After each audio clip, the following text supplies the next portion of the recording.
Aloysius John, bonjour, bonjour. Soyez le bienvenu. Bonjour. Au petit déjeuner de Devenir pour Agir.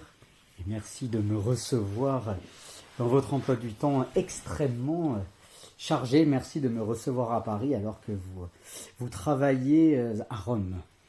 Oui. Je voudrais tout d'abord commencer par une citation d'Hélène Keller qui souligne « Je vis par et pour les autres. Seul je ne peux rien faire, ou si peu. Ensemble nous pouvons faire beaucoup. Voilà qui je suis. » Et vous, Alois Jones, qui êtes-vous? Qui suis-je? C'est toujours une question délicate et difficile à répondre. Comme ça a été dit, je suis quelqu'un qui vit pour les autres, quelqu'un qui a une vision du monde, un monde meilleur, pas pour soi-même, mais pour les autres, parce que en espérant, en rêvant un monde meilleur pour les autres, on est dans un monde qui est meilleur pour tous, et dans lequel moi je suis aussi. Donc ensemble, je pense qu'on peut avoir un autre monde qui est différent, avec des valeurs. Et donc, je vais être quelque part un artisan qui contribue à construire ce monde meilleur. Un artisan qui contribue. On va en reparler de cet artisan que vous êtes. Peut-être, quelle est, selon vous, votre plus belle qualité pour vous? Encore une autre question délicate. Ma plus belle qualité, c'est l'écoute, mais quand j'ai envie. Quand ça m'arrange.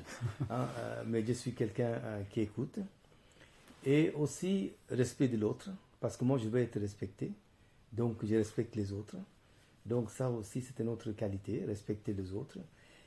Et puis aussi quelqu'un qui veut être en communion avec les autres, parce qu'on est dans un monde de rupture. On est dans un monde qui est complètement dans une bulle, où chacun est dans une bulle. Donc je pense qu'aujourd'hui il faut qu'on soit plus en communion avec les autres, aller vers les autres, pour que nous puissions vraiment construire un monde qui est solidaire. Donc, dans ce sens, une des qualités, c'est d'écouter, comprendre, et aussi être avec les autres.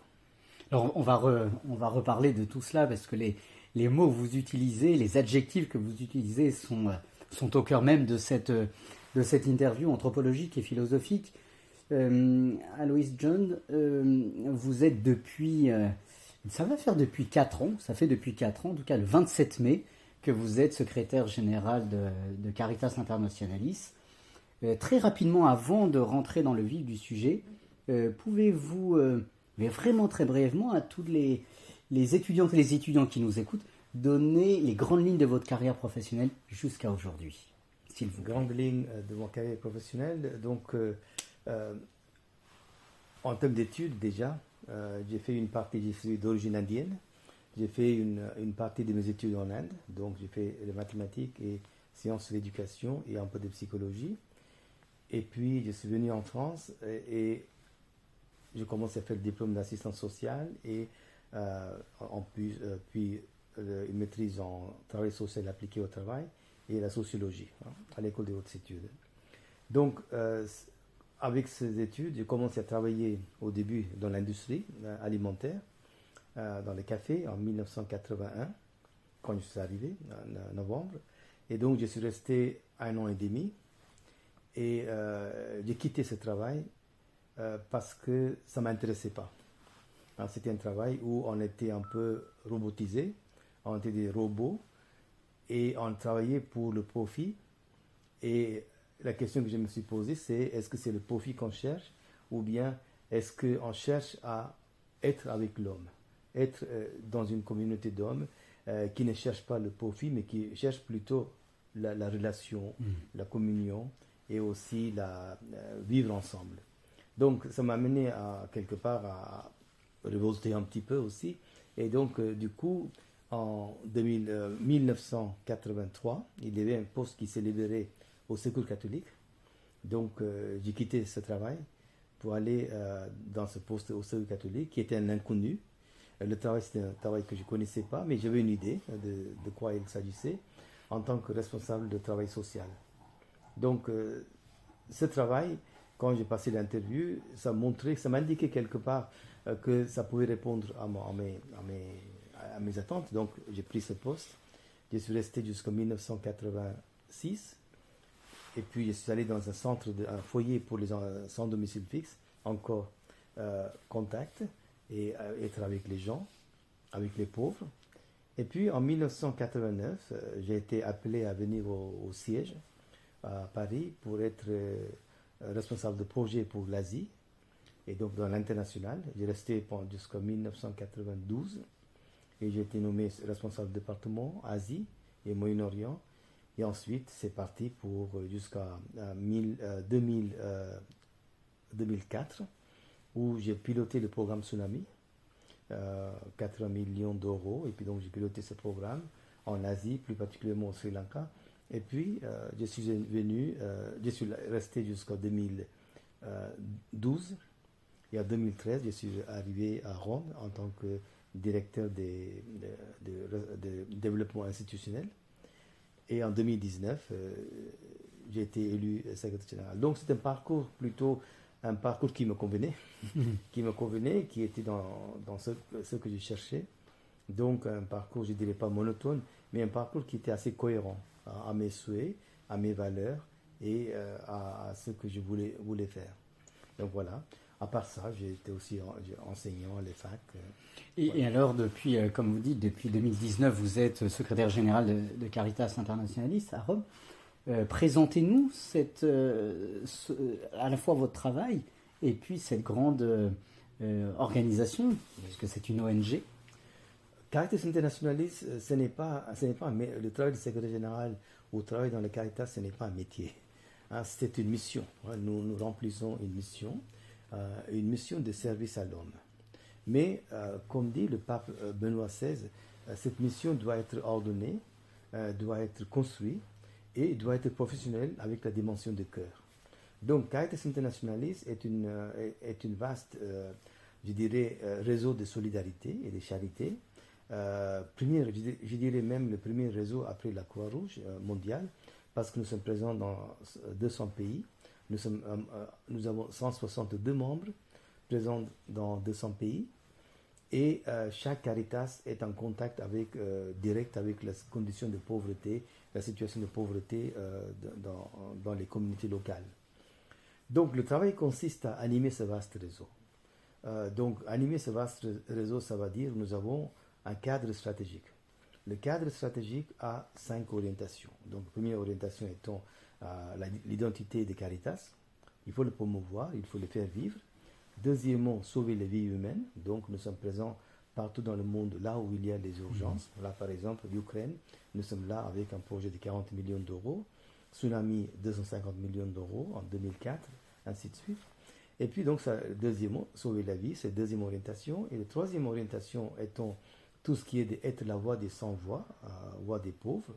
Donc faire connaître leurs souffrances, faire entendre, comme dit le pape François, aujourd'hui nous sommes dans une situation de péché d'indifférence, parce qu'on est complètement indifférent à la souffrance de l'autre et puis on peut complètement oublier le pauvre. Donc là, notre but étant de faire connaître, faire entendre la voix des pauvres. Et le quatrième étant communiquer pour témoigner. Donc ça c'est notre travail, on communique pour témoigner. Et puis donc on fait connaître l'aspiration des pauvres, parce que les pauvres ils ont des aspirations. Donc on les fait connaître, on travaille sur ça.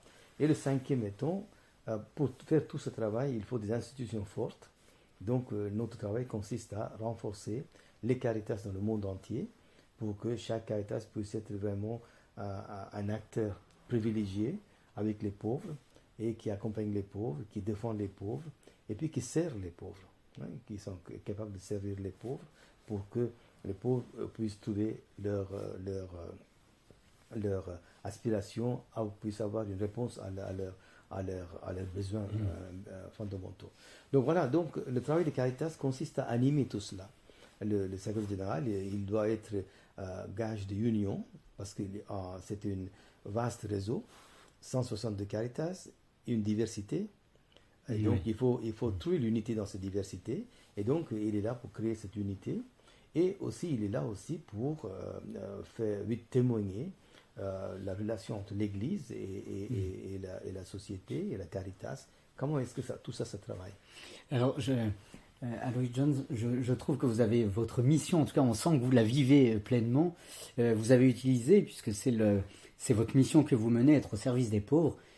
Quelle définition donnez-vous du pauvre? Qu'est-ce qu'un pauvre? Le pauvre, qu'est-ce que c'est un pauvre? C'est facile et compliqué.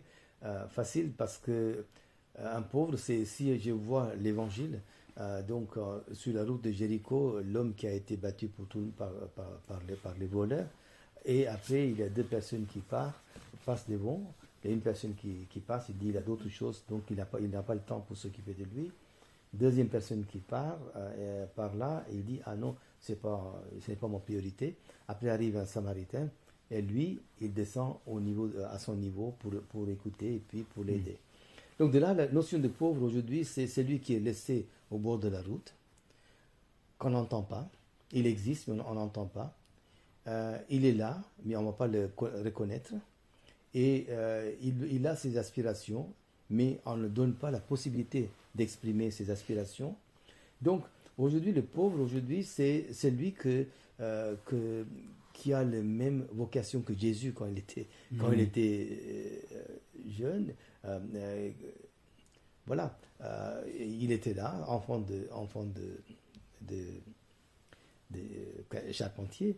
Hein, donc, c'est la même chose aujourd'hui. La personne qui est complètement oubliée, noyée dans le mal, noyée dans l'océan d'indifférence. Et puis, donc, pour moi, la définition de pauvre, c'est celui qui est laissé au bord de la route. Mais est-ce que, d'une certaine manière, à une certaine échelle, différentes échelles, ne sommes-nous pas tous pauvres? Oui, tout à fait. Nous sommes tous pauvres d'une manière ou l'autre, hein, parce qu'il y a la pauvreté spirituelle, parce qu'il y a en Occident, quand on voit comment il y a la notion de pauvreté spirituelle, parce qu'on a tout, mais il y a des gens qui ne sont pas heureux. Donc il y a cette pauvreté spirituelle. La quête de sens, c'est aussi une autre forme de pauvreté qui nous pousse à la quête de sens. Après, il y a aussi la pauvreté économique, et après, il y a aussi la pauvreté, je dirais, psychologique et sociale. Et donc, il y a diverses formes de pauvreté. Et Caritas essaie de répondre aussi à ce type de pauvreté. Par exemple, nous avons une action auprès des jeunes, par exemple. Et dans l'action auprès des jeunes, nous essayons de répondre à cette quête de sens. Parce que sinon, ça répond à un niveau de pauvreté. Parce que les jeunes, ils ne savent pas comment répondre, comment rechercher les valeurs, comment vivre des valeurs, parce qu'ils ont tout. Et donc là, nous donnons d'autres formes de références, etc. Et donc, dans ce sens, c'est aussi, oui, il y a différentes formes de pauvreté, et Caritas répond à ces formes de pauvreté aussi. Oui, mais et finalement, en préparant cette interview, je suis tombé sur une citation de Léon Bloy qui souligne que la misère est le manque de nécessaire, la pauvreté est le manque de superflu. Quelle différence faites-vous entre la misère et la pauvreté? Quelle différence entre la misère et la pauvreté? Oui. La misère, comme vous dites, comme vous avez dit dans la citation, c'est le manque de nécessité de base. C'est ça. Donc la personne qui est dans une situation de misère, il lui manque l'essentiel, parce qu'il n'a plus de quoi. Il ne peut pas vivre comme un être humain normal. Mais oui, la pauvreté, dans le sens que vous avez dit, dans le sens philosophique, je dirais, vous dites, oui, c'est le manque de superflu. Vous dites, oui, le manque de superflu. Oui, le manque de superflu. Oui, mais ce superflu, c'est quoi en Occident? En Occident, c'est superflu. En Occident, c'est les valeurs. Ces valeurs, le sens de l'homme, les valeurs. Le pape François, il parle toujours d'un fratelli tutti. Il parle d'aller vers l'autre. On n'a pas envie d'aller vers l'autre. On attend que les autres ils viennent. Et même s'ils viennent, on n'a pas le temps. Et puis après, voilà. Donc ça c'est devenu un superflu aujourd'hui. Parce que le reste, on a le reste. Parce que ça devient quelque chose de normal et naturel. C'est comme ça que je le comprends. C'est devenu quelque chose de normal. Avoir un téléphone aujourd'hui, c'est normal. J'ai vu parfois même des personnes mendiants, ils ont un téléphone. Donc ça est devenu quelque chose d'accessible. Donc la pauvreté, ce n'est pas avoir manqué l'accessible, c'est manquer ce superflu qui est, je dirais, supérieur. qui est quelque chose d'important, quelque chose de vital, quand l'argent ne peut pas acheter. Ouais. L'argent ne peut pas acheter, c'est une attitude, c'est l'être, et aussi, je dirais, avoir une autre conception de soi-même, parce que moi, je ne suis plus cet être humain qui a tout, il faut tout pour vivre, mais c'est plutôt être humain qui donne l'importance à l'être et non pas à l'avoir. Oui. Voilà. Oui, c'est ça, mais alors à quel moment, parce que c'est pas évident, la limite, vraiment, je dirais la frontière entre le nécessaire et le superflu, parce que on fait du superflu une nécessité finalement. On arrive à faire de nos désirs un véritable besoin. Aujourd'hui, c'est superflu en termes de valeur. En Occident, si vous faites référence à l'Occident, oui, ça est devenu une nécessité auquel on doit répondre aujourd'hui. Parce que sinon, le sens. Par exemple, si je prends l'Inde d'où je viens, en Inde, quelqu'un qui est dans la misère, qui n'a pas de qui est pauvreté dans le sens, je dirais, classique qu'on entend, hein, les miséreux, je Oui. dit, Oui. oui, lui, en donnant à manger, il peut vivre, il peut survivre. Et en donnant un peu d'argent, il va acheter, il doit trouver à acheter. Parce que pour lui, c'est le moyen qui manque. Tandis qu'en Occident, ce n'est pas une question de moyens. C'est superflu que vous dites, c'est l'argent ne peut pas l'acheter. L'argent ne peut pas acheter. C'est plutôt quelque chose qui doit être supérieur. C'est plutôt une mentalité, c'est une attitude, c'est savoir-être et le être même. Alors, de dire un jour, dire que j'ai tout, mais pourquoi je ne suis pas heureux? Vous voyez? Et c'est là, ce superflu, quelque part, ne s'achète pas.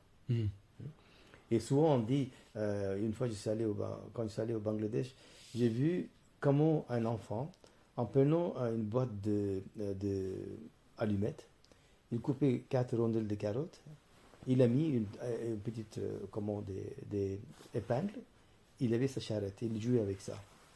Ici, avec le jouet télécommandé, tout ça, les enfants ne sont pas contents, ils veulent plus, encore plus. Mais là, j'étais assez étonné de ce gamin jouer avec ça. Donc, voilà la différence entre le pauvre qui a nécessité, donc il a de quoi jouer, mais de l'autre côté, il a tout, mais le superflu qui manque. Donc, dès le petit âge, ça commence. Donc, c'est des valeurs. Moi, je dirais, c'est des valeurs, la conception de soi et appartenance à une communauté d'hommes et femmes, et dans lequel on doit être en situation de relation, de communion, de contact. Mais pourquoi alors, selon vous, pourquoi en Occident, le pauvre fait peur? Vous voyez, dans la rue, par exemple, j'observe, et je reconnais que moi, c'est pareil. Le pauvre fait peur parce que, c'est la question que je vous pose. Pourquoi avons-nous peur de regarder le sans domicile fixe droit dans les yeux, comme si il allait nous demander quelque chose? C'est peut-être même pas ce qu'il souhaite aussi. Oui. Le pauvre fait peur parce que il me défie. Il défie mon opulence. Hein? Il me déconcerte. Parce qu'il me fait comprendre qu'on a tous les deux la même existence, mais ce n'est pas le même. Ce n'est pas la même existence. On a l'existence, mais ce n'est pas le même. On respire, on vit, mais dans notre tête, ce n'est pas le même. Donc là, ça renvoie à ma propre image d'opulence, à ma propre image d'égoïsme, et à ma propre image de bulle dans laquelle je vis. Et donc, ça me déconcerte. Donc, aujourd'hui, si vous voulez, c'est une des raisons que Caritas en donne beaucoup, beaucoup d'importance à créer la solidarité entre les pauvres et les riches dans une communauté. Par exemple, nous travaillons beaucoup avec les communautés locales. Là, on ne fait pas la différence entre les riches et les pauvres. Les gens sont là, mais comment vivre en tant qu'humain? Donc, aujourd'hui, le pauvre, il a envie de me faire découvrir mon humanité. Mais je refuse. Je refuse parce que pour moi, j'ai un tas de filtres qui m'empêchent de voir l'humanité. C'est, en anglais, on dit take for granted. Hein? Je le prends pour l'argent comptant.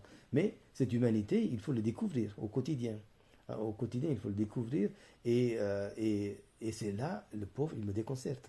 parce qu'il m'amène. Et si je découvre cette humanité, dans ce cas-là, peut-être les choses que j'ai, je n'aurais pas besoin. Oui.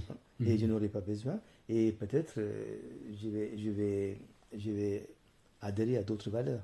Hein. Et je ne vais pas courir derrière le temps. Je ne vais pas courir derrière la modernité. Je ne vais pas courir derrière l'argent. Mais donc là, il me déconcerte. Et donc, dans ce sens, pour répondre à votre question, j'ai pas envie de le voir. Oui, c'est ça. Et ça m'est arrivé une fois, j'ai demandé quelqu'un pour un chemin. J'étais perdu, je ne sais plus dans quel pays. J'ai demandé quelqu'un. Un gars qui est complètement sale, il vient me dire, montre le chemin. Mais je n'étais pas prêt à entendre ce qu'il disait. Et après coup, le soir, j'ai dit, mais attends, qu'est-ce qui s'est passé? Et finalement, j'ai dit, ce gars, il connaissait peut-être le chemin que je demandais, il voulait se rendre, parce qu'il ne demandait rien. Il voulait se rendre utile, l'utilité sociale. Et j'ai dit, tiens, tu n'as pas donné la possibilité pour donner cette utilité sociale. Et donc, dans ce sens, le pauvre déconcerte. Vous voyez? Donc la question pour nous, c'est comment entrer en relation avec les pauvres. D'abord, faut-il entrer en relation avec les pauvres? Si oui, pourquoi? Et après, comment on peut le faire? C'est ça, mais avec John, j'aime beaucoup votre réflexion, et vous venez d'utiliser un concept de l'utilité, d'utile. Vous parlez d'utilité. Quelle place, ma question est la suivante, quelle place mettez-vous entre la solidarité, quelle place de l'utilité mettez-vous entre la solidarité et la charité? Parce qu'on a tendance à mélanger ces deux concepts. Peut-être y a-t-il une confusion que nous faisons, et peut-être pouvez-vous nous éclairer entre ces trois concepts-là. Il y a une différence, je comprends, il y a une différence nuancée. Voilà. Hein? Parce que quand on parle de solidarité, moi, si je vois du point de vue physique ou chimie, solide, c'est comment les deux éléments qui se fusionnent. Donc, la solidarité, c'est entrer en solidarité avec quelqu'un, c'est entrer en relationnel avec les pauvres, etc. La notion de charité, c'est un acte. C'est un acte qu'on fait pour aller vers l'autre, pour aller à son niveau, pour l'aider à grandir.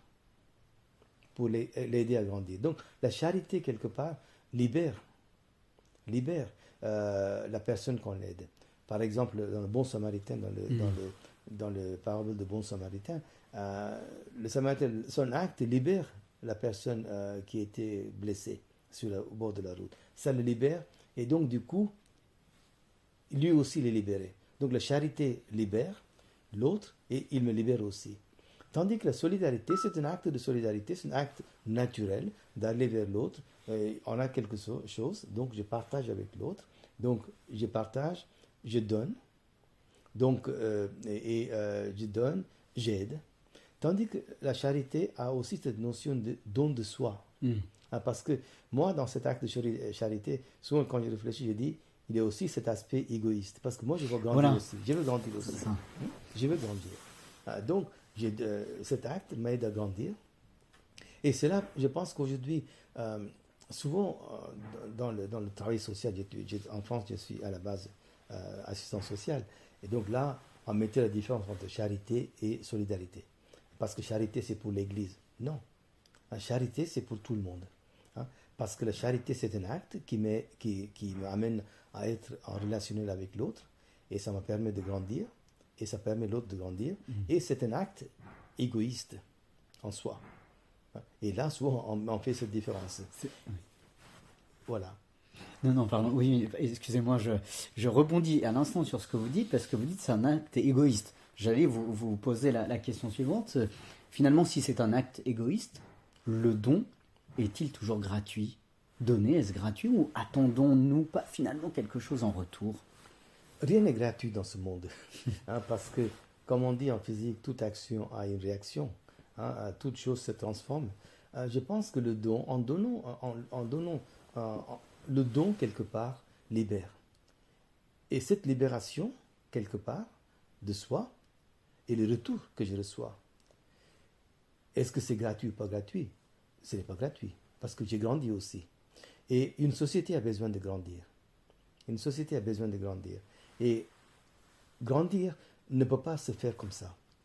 Parce que quand il y a un enfant, lui, il pleure, il fait comprendre, les parents l'aident, et puis donc, les parents aident l'enfant, les parents aussi grandissent, ils commencent à le voir grandir, et donc l'épanouissement, comme on dit, et donc, il n'y a aucun acte qui est gratuit.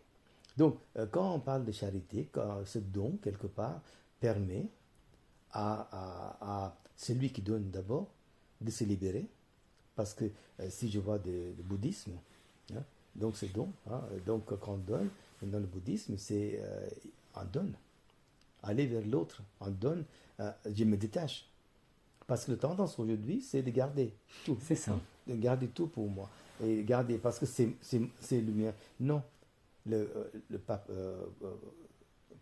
Jean-Paul II parle de destination universelle des biens. Paul VI aussi, je pense, parle de destination universelle des biens. Donc le bien est donné pour tous. C'est prévu pour tous. Et moi, je n'ai pas le droit de garder pour moi-même. Je suis garant de cela, et donc il faut que je partage. Donc la charité, quelque part, libère celui qui donne et libère celui qui reçoit aussi. C'est Et ça. donc, dans ce sens, il y a donnant. Il y a donnant. Et oui, mais par contre, je ne fais pas ça sciemment en pensant que je reçois quelque chose. C'est quelque chose qui induit. Et après, ça devient quelque chose qui naturellement, qui me fait grandir. C'est ça, mais alors le fait de donner, je trouve que dans je dirais le mot charité, même donner gratuitement, sans rien attendre en retour, pose de véritables questions et peut-être problèmes éthiques. Parce que finalement, je donne un exemple très, très concret, la pauvreté. Nous voyons une personne dans la rue sans domicile fixe, on dit on va lui donner. Et puis, on voit quelques temps après que cette personne, finalement, est assez riche. On la voit dans d'autres contextes, etc. Est-ce que la question suivante au niveau éthique, c'est doit-on aider tout le monde sans même savoir la vie qu'elle a derrière? Regardez, tout à l'heure, vous donniez l'exemple d'un sans domicile fixe qui avait un portable. Dit, ben, finalement, est-ce qu'on peut donner alors que derrière, qu'on n'est pas censé se connaître? Il y a plusieurs éléments dans votre question. Premièrement, je dirais, même si on voit dans l'Évangile, c'est assez parlant. Il y a deux personnes qui sont là. Il y a un homme qui dit, voilà, je donne tout à tout le monde, il est riche, je donne mon superflu, je donne. Après arrive une femme qui a le dernier centime qu'elle a, elle vient, elle le pose dans le tronc. Donc c'est là que Jésus il dit, mais qui a donné plus? Donc cette personne, donc le riche, quand il a donné son superflu. Après il vante, après il dit j'ai donné, donc j'ai droit à quelque chose. Tandis que cette femme qui vient, elle dit c'est la dernière pièce qui existe, et elle ne sait même pas qu'est-ce qu'elle va se priver. Elle vient, elle le donne. Donc, dans la comparaison de ces deux actes, d'un côté, il y a une sorte de possession de mon bien. Ça peut être insignifiant pour quelqu'un, mais c'est très important pour celui qui donne. Donc, il le donne. Tandis que l'autre, il donne le superflu, et donc, quelque part, ça devient une sorte de routine. Je le fais parce qu'il faut le faire, ou bien ça me donne bonne conscience. Et voilà. Ce n'est pas une question de se donner bonne conscience, ou bien ce n'est pas une question de routine. C'est une question qui est inconsciemment, quelque part, m'amène à dire, je vais me déposséder de cela. Parce que cette dépossession des choses me libère. Oui, mais alors est-ce que cette dépossession, ce n'est pas une certaine justification? On se justifie en donnant. Est-ce que cette vieille qui a donné ce sainte, est-ce qu'elle s'est justifiée? Non, parce qu'elle a dit, il est peut-être quelqu'un plus nécessité que moi. J'étais dans le camp de Rohingya, c'est un bon exemple, les 2 mois, au Bangladesh. Donc, en discutant avec des personnes, il y a une dame qui me disait, écoutez, moi, chez moi, j'ai dit, sur le toit, qu'est-ce que vous avez? Là, vous avez des légumes qui poussaient sur le toit. Mais c'est intéressant, qu'est-ce qui se passe? Et cette femme, elle dit, oui, je les fais pousser. Parce que moi, j'ai de quoi manger et je peux donner à ceux qui n'ont pas le moyen de faire ça chez eux. Je le donne. Et c'était quelque chose de naturel. Naturel, c'est ça. Naturel. Et pour elle, quelque part, elle m'a rappelé, nous ne sommes pas des animaux. Vous voyez, nous sommes des êtres humains. Donc, je sais que quelqu'un a besoin, donc je vais lui donner. Et c'est pareil dans le peuple tribal, dans le sud des Philippines. Il y a 15-20 ans, quand je suis allé là-bas, il y a notre caméraman qui était là, qui voulait cueillir tous les fruits. Un homme qui est venu, dans ma culture, dans notre tribu, on ne fait pas ça. On prend un fruit parce qu'on a besoin. Et le deuxième, on ne le touche pas, parce que quelqu'un d'autre aura besoin. Ah oui. Vous voyez le sens. Parce que moi, cet acte, il est charitable. On peut dire qu'il est charitable.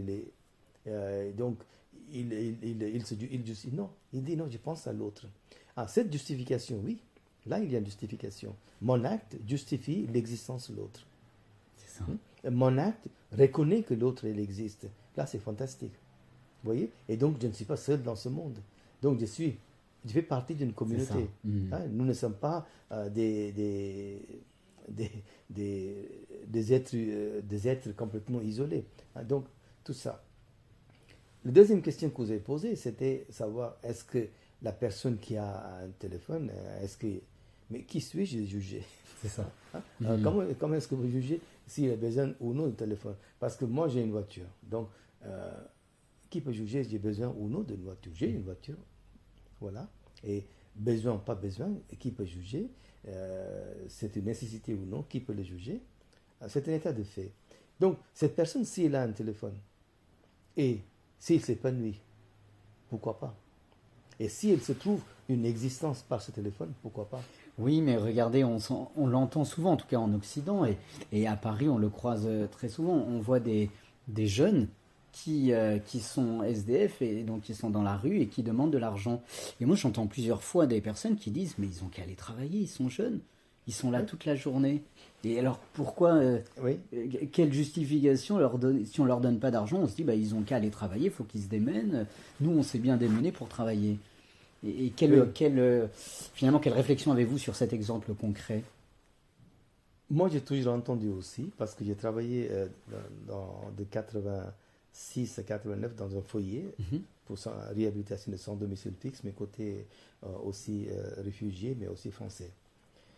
J'ai entendu souvent cette question, mais ma réflexion sur ça, c'est si moi je deviens la référence pour juger l'autre, c'est grave. D'accord. C'est grave parce que moi j'ai mon passé, j'ai mon parcours, j'ai ma vie. Et donc tout cela contribue à ce que je suis aujourd'hui. Je ne peux pas dire à partir de cela, je ne peux pas devenir un juge. Un juge pour dire que c'est un feignant, c'est un bon à rien, c'est un je ne sais pas quoi.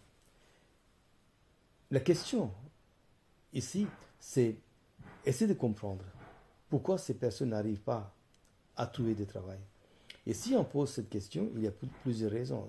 Parfois, ces personnes-là sont totalement déstructurées, socialement déstructurées, psychologiquement déstructurées. Ils ont un passé. Et ce passé ne les amène pas à trouver une utilité sociale parce qu'ils ne trouvent même pas une utilité pour eux-mêmes. Pourquoi il existe, c'est une question. Parce que souvent, cette question m'a été posée dans ce foyer. Quand j'étais dans le foyer de Secours catholique. Les gens ils posaient la question, pourquoi j'existe? Je n'ai pas de famille. Et toi, tu as une famille, tu rentres chez toi, tu as ta femme qui attend. Question qu'ils posent. Mais moi, j'ai rien. Je viens ici le soir, je me retrouve, après on est dans les dortoirs, il n'y a pas de vie privée. Donc, les gens sont déstructurés. Donc, voilà, une compréhension, une clé de lecture. Dans cette situation, qu'est-ce que ça va dire trouver un travail? Et qu'est-ce que ça va dire structurer sur le plan de sa vie sociale? Parce qu'un travail, c'est une structuration de la vie sociale aussi. Comment il peut le faire? Mais c'est ici, souvent, quand on ne les juge pas, quand on les accompagne, il arrive à s'en sortir.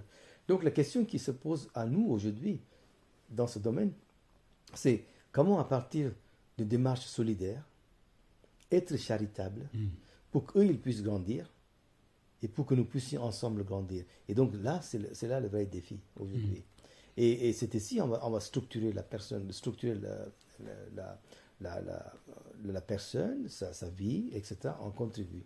Sinon, on risque de rester sur les représentations sociales, qui vont être ma représentation de de beaucoup de choses, et je deviens la référence, oui, je peux juger. Aloy John, malheureusement l'interview va s'achever, mais j'avais quand même deux questions, mais une toute première. Nous avons parlé, finalement nous connaissons, on a tous la réponse du besoin des pauvres. Je voudrais retourner la question. Actuellement, quels sont les besoins des riches? Besoin des riches, si on voit sur le plan de théorie de Maslow, de point de vue théorique, ils ont tout. Oui. Mais ce que Maslow n'a pas souvent mis en avant, c'est cette dimension spirituelle, Oui. La dimension de valeur, la place de l'homme dans la société.